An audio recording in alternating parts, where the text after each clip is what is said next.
En agosto de 1990, Carlos Sainz llegó al rally más rápido del mundo con el pie izquierdo lastimado, después de golpearlo durante un accidente en los reconocimientos. Apenas podía usarlo con normalidad y eso era un problema enorme porque frenaba con ese pie sobre tierra. En cualquier otro lugar, terminar el rally ya habría sido una buena noticia. En Finlandia, donde ningún piloto fuera de los países nórdicos había ganado desde la primera edición en 1951, parecía una sentencia. 4 días después, el español estaba celebrando la victoria. No fue un milagro ni la historia romántica de un hombre mediterráneo venciendo a los finlandeses porque tenía más valor. Esa victoria rompió una racha de 39 ediciones dominadas únicamente por finlandeses y suecos. También destruyó una idea que llevaba décadas instalada dentro del campeonato, que Finlandia no podía aprenderse desde afuera. Si este tipo de historias te mueve, deja tu like, suscríbete al canal y utiliza la función Hype de YouTube si la tienes disponible, porque nos ayuda muchísimo a seguir contando las historias del automovilismo. Esta es la historia de cómo Carlos Sainz y Luis Moya no eliminaron la ventaja finlandesa, pero encontraron la primera manera real de reducirla lo suficiente para ganar. Además, seguimos. El Rally de Finlandia nació en 1951 bajo el nombre de Jyväskylän Suurajot y durante muchos años fue conocido fuera del país como el Rally de los Mil Lagos.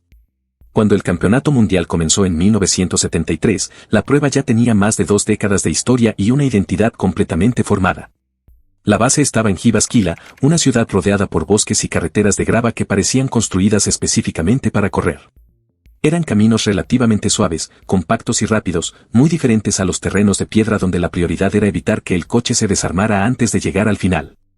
Al principio el evento todavía mezclaba regularidad, navegación y velocidad, como muchos rallies de su época, pero con los años las especiales cronometradas fueron tomando el protagonismo. La reputación creció junto con una generación de pilotos locales que entendía el terreno mejor que cualquier visitante.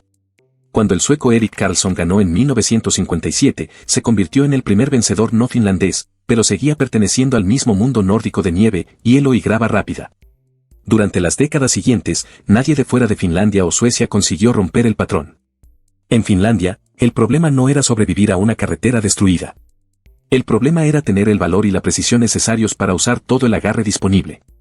Las curvas largas permitían mantener una velocidad enorme, pero estaban conectadas por crestas que escondían lo que venía después. En algunos puntos, el conductor llegaba a la cima sin ver la salida, el siguiente giro ni el lugar exacto donde iba a aterrizar. Por eso el rally terminó recibiendo uno de los apodos más famosos del campeonato, el Gran Premio de la Grava.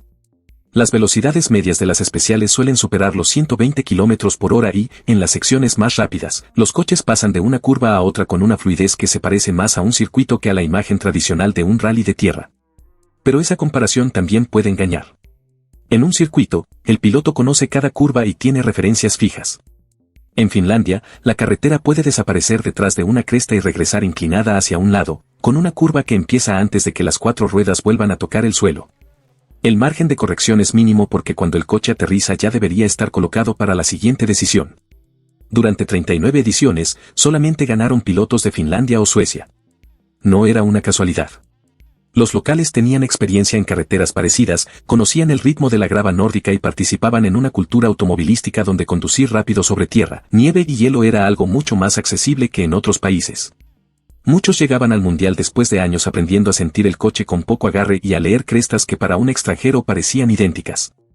Eso creó una fortaleza. No una fortaleza construida con muros, sino con conocimiento acumulado.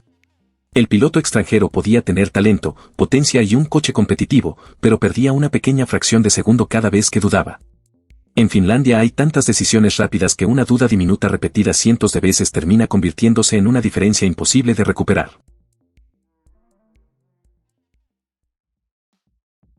Para entender por qué esas dudas cuestan tanto hay que entender cómo funciona una pareja de rally.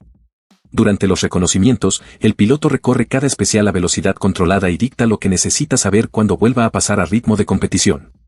El copiloto escribe esa información en un código propio y después la lee de nuevo para comprobar que ambos están imaginando la misma carretera. Las notas pueden indicar cuánto se cierra una curva, dónde comienza, qué distancia existe hasta el siguiente elemento, de qué lado debe colocarse el coche y si una cresta esconde una recta, un salto o un cambio de dirección. No existe un idioma universal. Cada pareja construye el suyo y lo modifica con los años hasta que una frase corta puede contener una cantidad enorme de información. Durante la competición, el copiloto no describe lo que está viendo en ese momento. Lee lo que viene antes de que aparezca. Tiene que encontrar el punto exacto para hablar porque una nota demasiado temprana puede confundirse con otra y una nota tardía puede llegar cuando el piloto ya está comprometido con la velocidad equivocada. La velocidad de lectura también cambia según el terreno. En una zona lenta puede existir tiempo para detallar una curva, pero en Finlandia varias instrucciones pueden llegar una detrás de otra sin dejar espacio para respirar.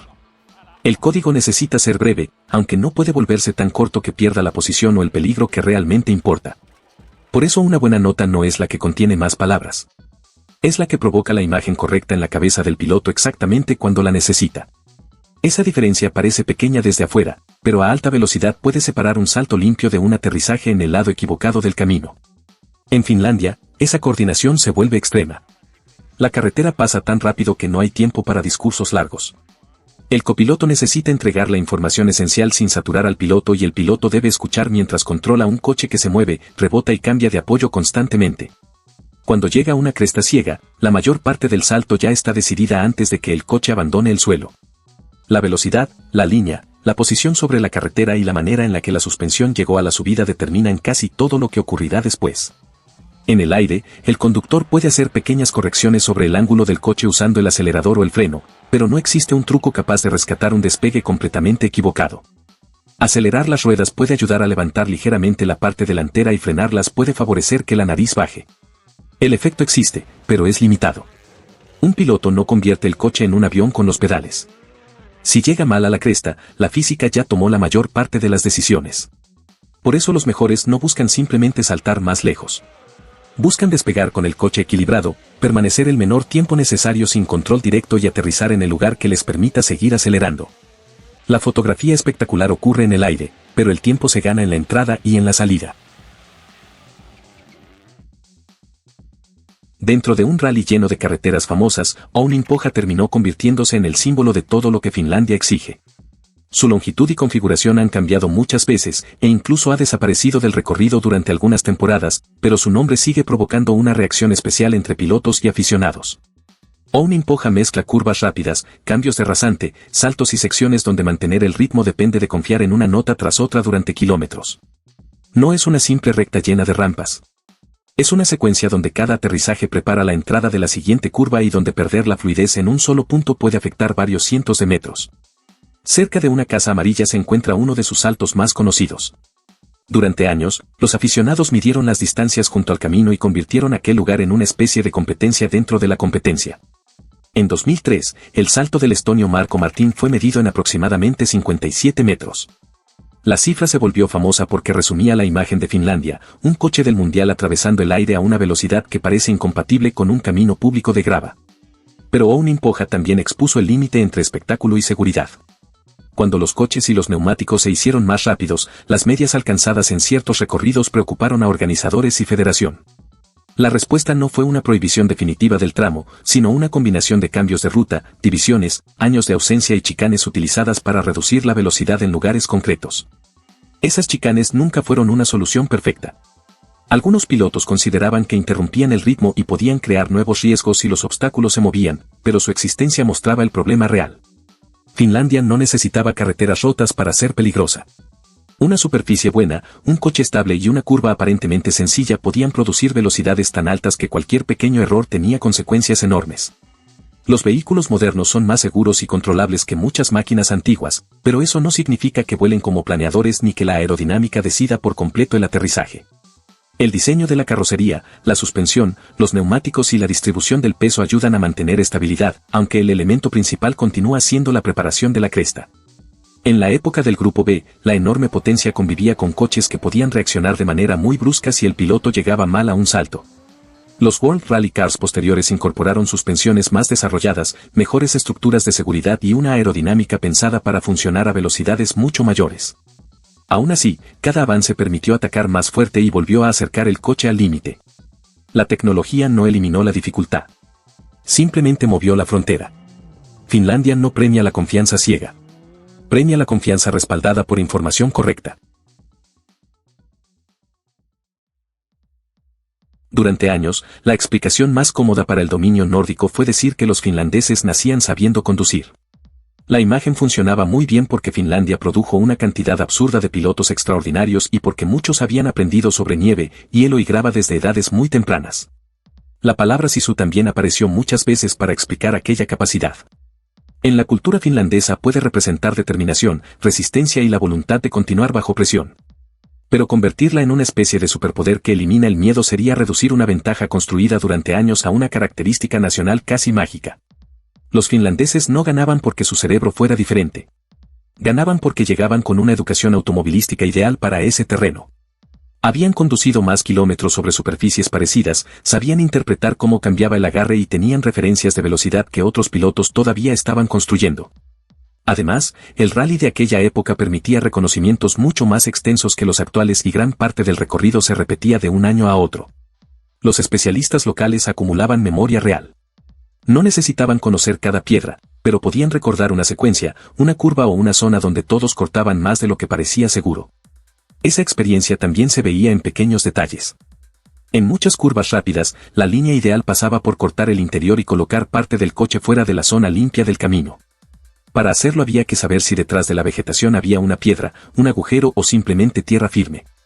El extranjero podía ver la curva y entender dónde estaba la línea rápida, pero no siempre sabía cuánto podía arriesgar sin romper una rueda. La lista de ganadores reforzaba la sensación de que aquello era un territorio cerrado.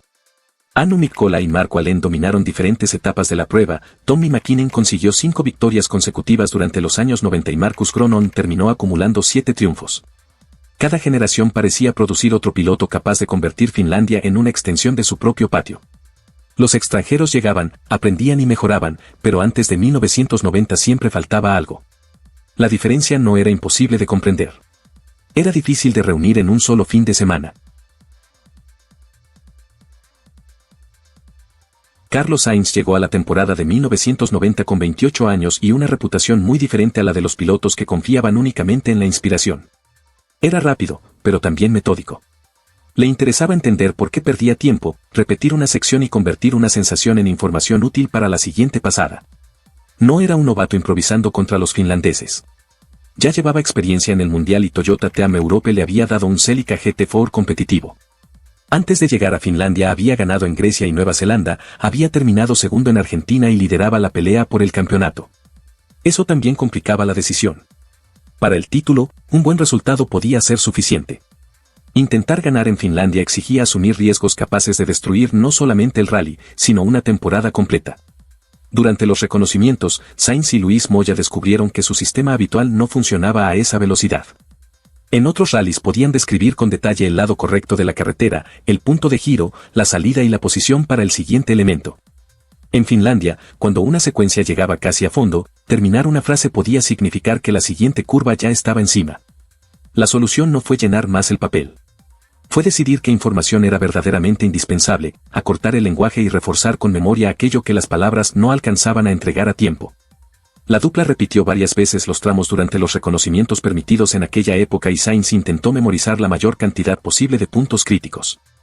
Entonces, la noche antes de las verificaciones, todo estuvo a punto de terminar. Mientras repasaba una especial, Sainz encontró 2 vehículos detenidos en una zona donde la carretera caía y no permitía verlos con anticipación. Intentó evitarlos, salió del camino, golpeó un talud y la suspensión dañada atrapó con fuerza su pie izquierdo contra los pedales. El golpe fue suficientemente serio para que no pudiera conducir el coche hasta las verificaciones. Su mayor preocupación no era caminar, sino frenar. Sainz utilizaba el pie izquierdo sobre grava para controlar el coche y mantener el turbo respondiendo. Si no podía hacerlo, toda la preparación perdía valor. Aquel era el hombre que debía romper una racha de casi 40 años. Sainz tomó la salida con el pie izquierdo todavía lastimado por el accidente de los reconocimientos. Su preocupación era concreta, sobre grava frenaba con ese pie y el día anterior apenas podía usarlo. Lo atendieron, movieron ligeramente los pedales y recibió masajes y hielo. Pero el problema más difícil seguía dentro del coche, porque Finlandia era tan rápida que Luis Moya no podía leer el mismo volumen de información que utilizaban en otros rallies. Sainz explicó después que algunas instrucciones simplemente eran demasiado largas para decirlas a tiempo. La solución fue recortar el lenguaje y compensar lo que desaparecía del papel con memoria. En 1990 podían trabajar esa memoria de una manera que hoy parece exagerada. En los tramos de la primera jornada llegaron a pasar 7 u 8 veces durante los reconocimientos y en otras partes varias más. Además, buena parte del recorrido cambiaba poco de un año a otro. Esa repetición era una de las ventajas de los locales, así que Sainz y Moya intentaron reducirla a fuerza de kilómetros. La carrera confirmó muy rápido que el método servía. Al terminar la primera noche, Juha Kankkunen lideraba por apenas 2 segundos. En Lauka, Sainz volvió a fijarse en algo que ya le había sorprendido: las marcas sobre la grava mostraban cuánto utilizaban los finlandeses el interior de ciertas curvas. Sainz incluso sufrió un pinchazo durante esa primera parte, pero perdió poco tiempo y siguió dentro de la pelea. Entonces cambió el rally. Se rompió el cable del acelerador del Lancia de Kankkunen y la solución de emergencia fue tan extraña como real. Juha Piironen tomó el volante mientras Kankkunen se colocaba sobre la parte delantera del coche para accionar el acelerador. Perdieron alrededor de 5 minutos. Sainz pasó al frente y la pelea quedó principalmente entre él y Ari Vatanen, con el Mitsubishi Galant VR4. Pero Carlos no ganó simplemente porque Kankkunen tuvo mala suerte. Vatanen lo presionó hasta el final. Al terminar el sábado, Sainz tenía 48 segundos de ventaja, pero el domingo Ari empezó a recortarla. Carlos reconoció después que pensó en proteger los puntos del campeonato. La duda duró poco. Decidió seguir atacando y terminó ganando por solo 19 segundos. Ahí está lo importante. Sainz y Moya entendieron qué partes de la ventaja local podían estudiar, cuáles podían memorizar y qué información sobraba cuando el coche iba demasiado rápido para escucharla. Cuando cruzaron la meta se convirtieron en la primera pareja de fuera de los países nórdicos en ganar el Rally de los 1000 Lagos. No demostraron que la ventaja finlandesa fuera falsa, sino que podía reducirse hasta dejar de ser invencible. Y pocos días después llegó un epílogo cruel. En el aeropuerto de Barajas, en Madrid, alguien robó el equipaje de mano de Luis Moya. Dentro estaban los cuadernos con las notas del 1000 Lagos. Moya dijo entonces que recuperar ese material era vital porque, sin él, al año siguiente tendrían que empezar de nuevo. Sainz nunca volvió a ganar en Finlandia. En 1991 terminó quinto. Incluso después de encontrar una manera de derrotar a Finlandia, repetirla seguía siendo extraordinariamente difícil. La victoria de 1990 no terminó con el dominio finlandés. Tommi Mäkinen ganó 5 ediciones consecutivas entre 1994 y 1998, y Markus Gronholm terminó acumulando 7 victorias. Lo que Sainz rompió fue otra cosa: la certeza de que un extranjero estaba condenado antes de empezar. Didier Auriol ganó en 1992. Después llegaron las 3 victorias de Sébastien Loeb, los triunfos de Sébastien Ogier en 2013 y 2024, el de Chris Meke en 2016, las 3 victorias de Ott Tanak en 2018, 2019 y 2022, y las de Elfyn Evans en 2021 y 2023. No existe una sola innovación que explique ese cambio. Los reconocimientos se limitaron, los sistemas de notas evolucionaron y los equipos acumularon más video, pruebas y experiencia. La ventaja local no desapareció, pero dejó de ser un muro cerrado. La prueba más clara llegó en 2025. Desde la victoria de Esa-Pekka Lappi en 2017, Finlandia llevaba 8 años sin un ganador local. Kalle Rovanperä y Jonne Altunen terminaron esa racha con su primera victoria en casa y lo hicieron en la edición más rápida registrada hasta entonces en el WRC. Finlandia seguía siendo brutalmente rápida y los locales seguían entendiendo esos caminos de una manera especial, pero ya no existía una frontera geográfica que decidiera quién podía ganar. En 2026 el rally celebra 75 años desde su primera edición. Ounin Poja, que había regresado en 2024 y volvió a ser protagonista en 2025, no forma parte de esta edición. El mapa cambia, los coches cambian y las reglas cambian, pero la pregunta que Sainz tuvo que resolver en 1990 sigue viva. ¿Cuánta información necesitas para mantener el acelerador cuando la carretera desaparece detrás de una cresta, y cuánto de esa confianza puede realmente aprenderse? Después de más de 7 décadas, el Rally de Finlandia continúa siendo una de las pruebas que más respeto genera dentro del WRC. No porque sea la única rápida, ni porque cada salto sea gigantesco, sino porque obliga a piloto y copiloto a funcionar como una sola unidad durante una secuencia casi interminable de decisiones. El motor importa, los neumáticos importan y la suspensión importa. La voz no elimina el peligro, lo vuelve comprensible. Carlos Sainz y Luis Moya demostraron en 1990 que la ventaja finlandesa no era una barrera biológica ni un misterio imposible de traducir. Era una combinación de experiencia, memoria, lectura del camino y confianza.